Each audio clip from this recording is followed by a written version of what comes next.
అందరికీ వందనాలు. ఈరోజు బైబిల్ రీడింగ్లో మొదటి దినవృత్తాంతముల గ్రంథము 11వ అధ్యాయము 12వ అధ్యాయము చదువుకుందాం. అప్పుడు ఇశ్రాయేలీయులందరూ హెబ్రోనులో నుండి దావీదునొద్దకు కూడి వచ్చి, చెత్తగించుము, మేము నీకు ఎముకనంటిన వారము, రక్త సంబంధులము. ఇంతకుముందు సౌలు రాజయ్యున్నప్పుడు నీవు ఇశ్రాయేలీయులను నడిపించువాడవై ఉంటివి. నా జనులకు ఇశ్రాయేలీయులను నీవు ఏలి వారి మీద అధిపతిగా ఉందువని నీ దేవుడైన యెహోవా నీకు సెలవిచ్చెను అని మనవి చేసిరి. ఇశ్రాయేలీయుల పెద్దలందరూ హెబ్రోనులోనున్న రాజునొద్దకు రాగా, దావీదు హెబ్రోనులో యెహోవా సన్నిధిని వారితో నిబంధన చేశాను. అప్పుడు వారు సమూయేలు ద్వారా యెహోవా సెలవిచ్చిన ప్రకారము దావీదును ఇశ్రాయేలీయుల మీద రాజుగా అభిషేకము చేసిరి.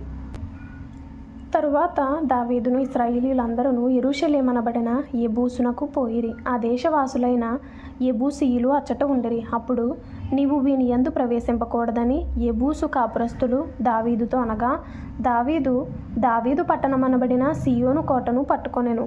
ఎవడు మొదట యెబూసీయులను హతము చేయునో వాడు ముఖ్యుడును సైన్యాధిపతియు నగునని దావీదు సెలవీయగా, సెరూయా కుమారుడైన యోవాబు అందరికంటే ముందుగా ఎక్కి ఆ ఆధిపత్యమును పొందెను. తరువాత దావీదు ఆ కోటయందు నివాసము చేసినందున దానికి దావీదు పురమును పేరు కలిగెను. దావీదు మిల్లో మొదలుకొని చుట్టూను పట్టణమును కట్టించెను. యోవాబు పట్టణములో మిగిలిన భాగములను బాగు చేసెను. సైన్యములకు అధిపతియగు యెహోవా అతనికి తోడయుండగా దావీదు ఈ ప్రకారము అంతకంతకు అధికుడగుచుండెను. ఇశ్రాయేలీయులకు యెహోవా సెలవిచ్చిన ప్రకారము దావీదును పట్టాభిషేకము చేయుటకై అతని రాజ్యమునందు అతనితోనూ ఇశ్రాయేలీయులందరితోనూ కూడి సహాయము చేసిన దావీదునొద్దనున్న పరాక్రమశాలులైన వారిలో ప్రధానులు వీరు. దావీదునొద్ద నుండిన ఆ పరాక్రమశాలుల పట్టిలోని వారు 30 మంది. వారిలో హక్మోని కుమారుడైన యాషాబాము ముఖ్యుడు. ఇతడు ఒక యుద్ధమందు 300 మందిని చంపి వారి మీద ఈటె ఆడించినవాడు. ఇతని తరువాతి వాడు అహోహీయుడకు దోదో కుమారుడైన ఎలియాజరు. ఇతడు పరాక్రమశాలులని పేరు పొందిన ముగ్గురిలో ఒకడు. ఫిలిష్తీయులు దాని నిండా యవలుగల చేను ఉన్న పస్తమ్మీములో యుద్ధము చేయుటకై కూడిరాగా జనులు ఫిలిష్తీయులను చూచి పారిపోయినప్పుడు ఇతడు దావీదుతో కూడా అచ్చట ఉండెను. వీరు ఆ చేనులో నిలిచి దాని కాపాడి ఫిలిష్తీయులను హతము చేయగా యెహోవా జనులకు గొప్ప రక్షణ కలుగజేసెను. 30 మంది పరాక్రమశాలులలో ముఖ్యులగు ఈ ముగ్గురు అదుల్లాము అను చుట్టూ రాతికొండ గుహలో నుండి దావీదునొద్దకు వచ్చిరి. ఫిలిష్తీయుల సమూహము రెఫాయీయుల లోయలో దిగియుండెను. దావీదు మరుగు స్థలమందుండగా ఫిలిష్తీయుల దండు బేత్లెహేమునందుండెను. దావీదు ఆశపడి బేత్లెహేమునందలి ఊరి గవని యొద్ద బావి నీళ్లు కొంచెము నాకు దాహమునకు ఎవడు తెచ్చి ఇచ్చునని అనగా, ఆ ముగ్గురును ఫిలిష్తీయుల దండులోనికి చొరబడిపోయి బేత్లెహేము ఊరి గవని యొద్ద బావి నీళ్లు చేదుకొని దావీదునొద్దకు తీసుకుని వచ్చిరి. అయితే దావీదు ఆ నీళ్లు త్రాగుటకు మనస్సు లేక యెహోవాకు అర్పితముగా వాటిని పారబోసి, నేను ఈలాగు చేయకుండా నా దేవుడు నన్ను కాచునుగాక, ప్రాణమునకు తెగించి ఈ నీళ్లు తెచ్చిన ఈ మనుష్యుల రక్తమును నేను త్రాగుదునా అని చెప్పి త్రాగకపోయెను. ఈ ముగ్గురు పరాక్రమశాలులు ఇట్టి పనులు చేసిరి. యోవాబు సహోదరుడైన అబీషై ముగ్గురిలో ప్రధానుడు. ఇతడు ఒక యుద్ధమందు 300 మందిని హతము చేసి తన ఈటె వారి మీద ఆడించిన వాడై ఈ ముగ్గురిలోనూ పేరు పొందిన వాడాయను. ఈ ముగ్గురిలోనూ కడమ ఇద్దరికంటే అతడు ఘనత నొందినవాడై వారికి అధిపతి ఆయను గాని ఆ మొదటి ముగ్గురిలో ఎవరికిని అతడు సాటివాడు కాలేదు. మరియు కబ్సెయేలు సంబంధుడును పరాక్రమవంతుడునైన ఒకనికి పుట్టిన యెహోయాదా కుమారుడైన బెనాయాయును విక్రమ క్రియల వలన గొప్పవాడాయను. ఇతడు మోయాబీయుడకు అరీయేలు కుమారుల నిద్దరిని చంపెను. మరియు ఇతడు బయలుదేరి హిమము పడిన కాలమున ఒక సింహమును ఒక గుహయందు చంపివేశను. 5 మూరల పొడవు గల మంచి ఎత్తరి అయిన ఐగుప్తీయుని ఒకని అతడు చావగొట్టెను. ఆ ఐగుప్తీయుని చేతిలో నేతగాని దోణి వంటి ఈటె ఒకటి యుండగా ఇతడు ఒక దుడ్డుకర్ర చేత పట్టుకొని వాని మీదకి పోయి ఆ ఈటెను ఐగుప్తీయుని చేతిలో నుండి ఊడలాగి దానితో వానిని చంపెను. యెహోయాదా కుమారుడైన బెనాయా ఇట్టి పనులు చేసినందున ముగ్గురు పరాక్రమశాలులలో ఘనత నొందినవాడాయెను. 30 మందిలోనూ ఇతడు వాసికెక్కెను గాని ఆ ముగ్గురిలో ఎవరికిని సాటివాడు కాలేదు. దావీదు ఇతనిని తన దేహ సంరక్షకులకు అధిపతిగా ఉంచెను.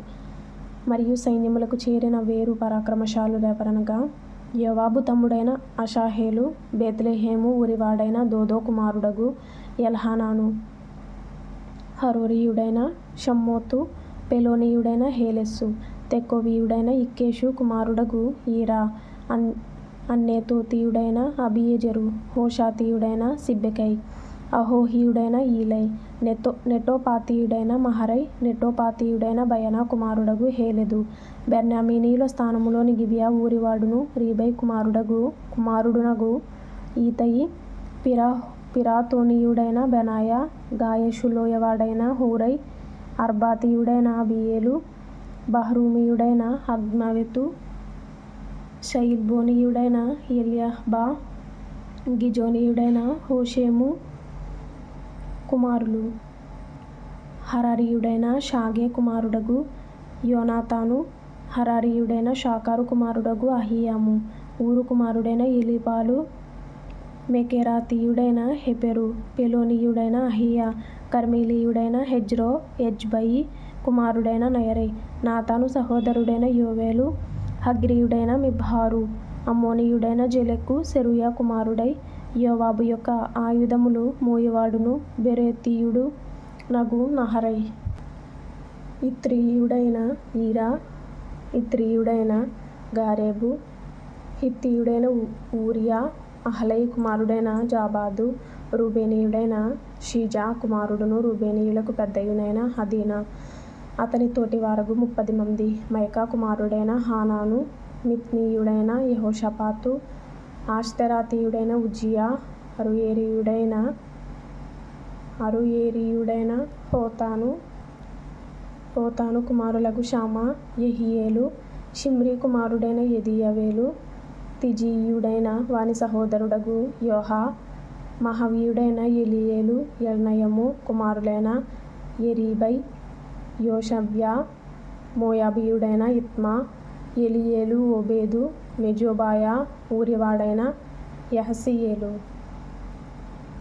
12వ అధ్యాయం చదువుకుందాం.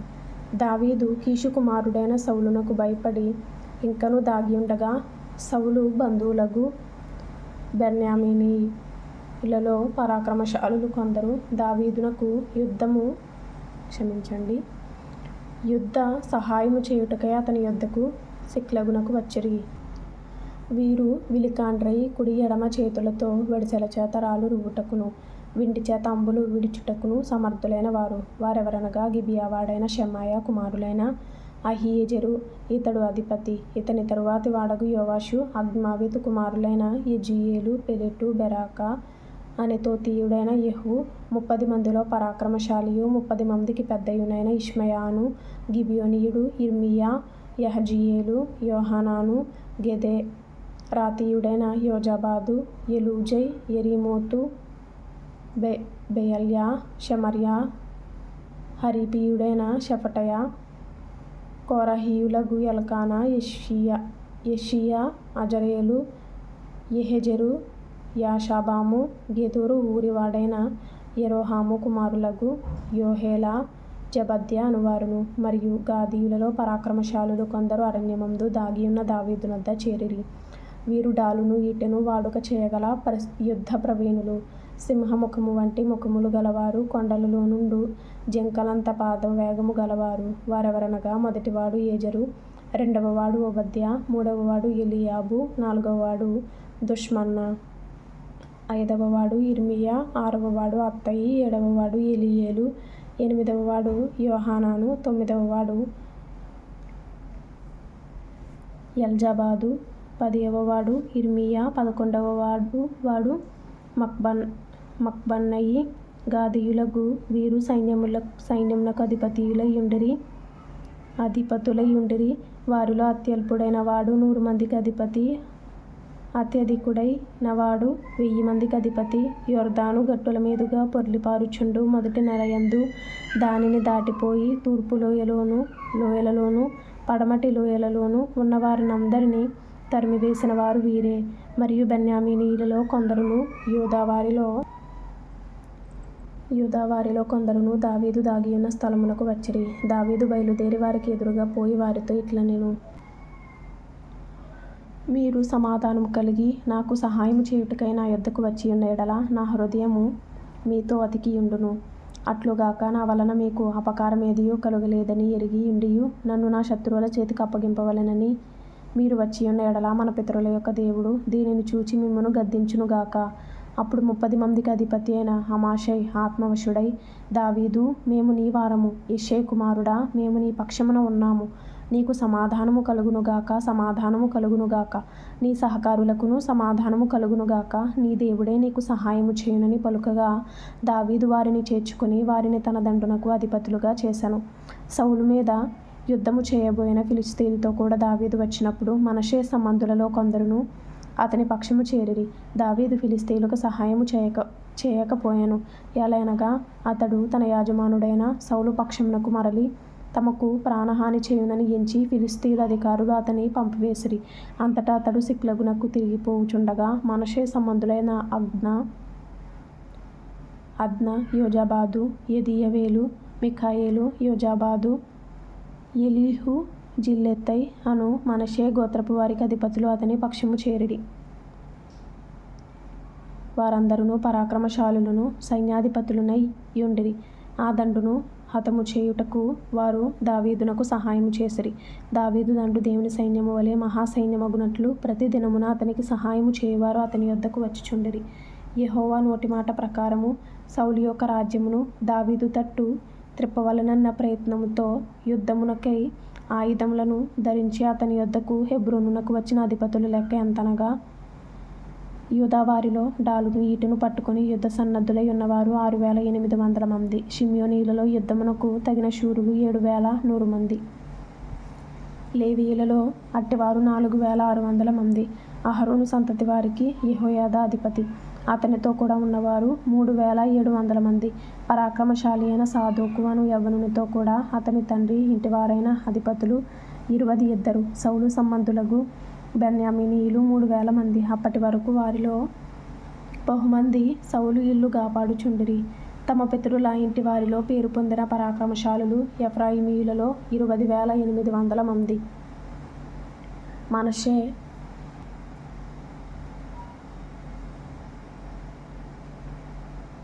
మనష్షే యొక్క అర్ధగోత్రపు వారిలో దావీదును రాజుగా చేయుటకై రావలెనని పేరుగా నియమింపబడిన వారు 18,000 మంది. ఇశ్శాఖారీయులలో సమయోచిత జ్ఞానము కలిగి ఇశ్రాయేలీయులు చేయతగినదేదో దాని నెరిగియున్న అధిపతులు 200. వీరి గోత్రపు వారందరును వీరి ఆజ్ఞకు బద్ధులై ఉండిరి.